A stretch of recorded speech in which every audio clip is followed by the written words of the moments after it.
Madame la présidente, monsieur le ministre, madame la présidente de la commission, monsieur le rapporteur, chers collègues, les propositions de loi que nous examinons en nouvelle lecture nous offrent l'occasion d'améliorer les modalités d'examen par le Parlement des lois de financement de la sécurité sociale, socle de notre démocratie et de notre société. La crise sanitaire a durablement déséquilibré les comptes sociaux qui étaient, en 2019, très proches de l'équilibre. Les mesures d'urgence déployées par le Gouvernement ont permis d'améliorer les salaires, de financer les tests, les vaccins, de protéger nos concitoyens et nos entreprises de l'onde de choc provoquée par l'épidémie, en aggravant bien sûr les dépenses. Et dans le même temps, les recettes ont diminué du fait du chômage partiel. Le Haut Conseil pour le financement de la protection sociale vient de remettre ses recommandations pour redresser les comptes sociaux d'ici 2031. Le principal défi relève du financement de la branche maladie, avec des crédits que nous devons conserver nécessaires pour le grand âge, l'hôpital, la médecine de ville, etc. Et pour y parvenir, nous devons placer la prévention au cœur de notre système de santé et renforcer l'accès aux soins pour éviter les retards de diagnostic et de prise en charge. Nous devons également favoriser les créations d'emplois par des entreprises compétitives afin d'augmenter les emplois, donc les cotisations, pour financer notre protection sociale.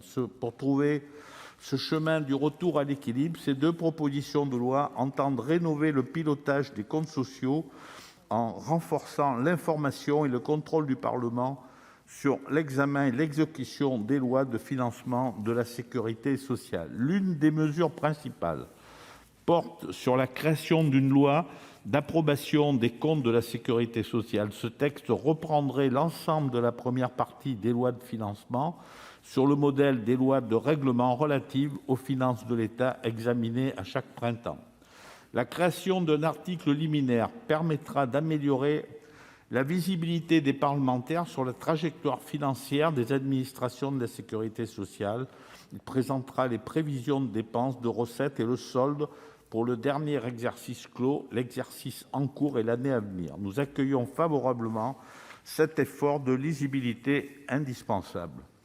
Le désaccord majeur entre les deux assemblées, constaté en commission mixte paritaire, a porté sur l'intégration de la dette des hôpitaux dans le périmètre du PLFSS. Personnellement, j'y étais favorable, car cette dette est la conséquence d'un manque de financement de l'Ondam depuis longtemps. En nouvelle lecture, la commission des affaires sociales du Sénat a accepté cette disposition qui a été limitée aux mesures modifiant l'équilibre financier de la sécurité sociale. L'Assemblée nationale a repris par ailleurs un certain nombre d'avancées proposées par le Sénat. Il s'agit de prévoir une clause de retour au Parlement. Ainsi, les commissions des affaires sociales seraient amenées à se prononcer en cas d'écart important, 10%, comme l'a rappelé le rapporteur,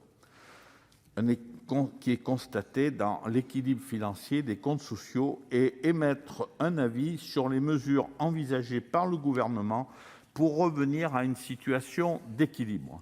Le groupe Les Indépendants - République et Territoires salue la solution de compromis qui a été adoptée entre la position du Sénat et celle de l'Assemblée nationale. Nous voterons en faveur de ces deux propositions de loi et, en même temps, félicitons le rapporteur pour son travail efficace. Merci.